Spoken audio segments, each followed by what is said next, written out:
What's up, beautiful people? This is your favorite cousin Rich back once again, and I hope y'all having a lavish day because I am as well. Also, remember, if you like spiritual life coaching, you can find my contact information in the bio or the description. So, let's begin. Expectations versus standards. Now, sometimes we may have these two things twisted and tangled up, but I'm going to break it down for you. So, here we go. Expectations: what you hope or assume someone else will do or how things will turn out. This relies on others or outside circumstances. Standards: the rules or values you set for yourself about what you accept or how you live. They are about your actions and boundaries. Simply, expectations are about others and standards are about you. Personally, I prioritize standards over expectations all day long. Standards are internal and expectations are external. You can't control external factors. So how many times have you had expectations for something and it didn't meet your expectations? So now you were let down, you were disappointed, you have resentment, you were sad. Versus when you have standards, it leads to more self-confidence. When something doesn't go the way that you planned it or something doesn't rise to the certain standards that you have, what do? You move on. You see, when something doesn't meet my standards, now I have to look internally to see, okay, were my standards too high?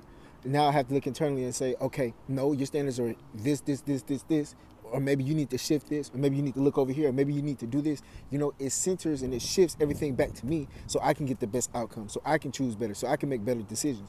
Versus, like I said, expectations are external. So when somebody doesn't meet your expectations, you're still lost. You're still expecting other people to rise to a certain occasion that these people may not be. You may be looking in the wrong area, wrong direction, or hanging with the wrong people, expecting something that these people may not ever be able to give to you. That's why I'd rather have my standards, and if they're not met, it allows me to look inward and figure it out, sort it out, and make a better plan, make a better game plan. Prime example, relationships. Say, for instance, you're in a relationship and you say, I expect my partner to do this, right? And what happens when they don't meet those expectations? Now you're sad. Now you're disappointed. Now you're angry. Now you have resentment towards your partner. Versus you saying, when I'm in a relationship, or I have standards for when I'm in a relationship. My standards are my partner has to do this. If not, I'm out. You see, when you elevate standards over expectations, it allows you to have your power. It allows you not to stay in situations that are not going to serve you. It allows you not to have people drag you on and let you hang on to situations that are probably not going to pan out to be fruitful for you. Like I said, when you have these standards and they're not met, you automatically know when it's time to go. When you have expectations, you have hopes that somebody may or may not fulfill them. And what if they don't? Now you done lost your time.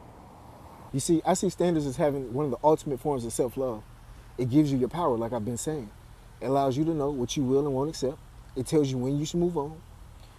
It tells you what situations will be fruitful for you. It says a lot about you and not the other person. Expectation says a lot about the other person and not about you. So which one would you have? Would you rather give yourself the power or give the power away to other people? Now, how many times have you given away the power to other people and it worked out in your benefit? It hasn't. That's why you should take your power back. Have standards. Don't have expectations. Have standards. So, how do you shift from having expectations to standards? Number one, write down your standards. Number two, openly communicate your non-negotiables with the other party instead of assuming or hoping that they know. And number three, focus on self-improvement. Yes, self-improvement. You see, the more that you work on yourself is the more confidence and self-love that you're going to have. And also, the less bullshit you will accept. Remember, when you let go of expectations and live by your standards, you raise the quality of your relationships and your happiness. Now, if you like spiritual life coaching, you can find my contact information in the bio or the description. I appreciate y'all for watching. Y'all be safe. Love and blessings.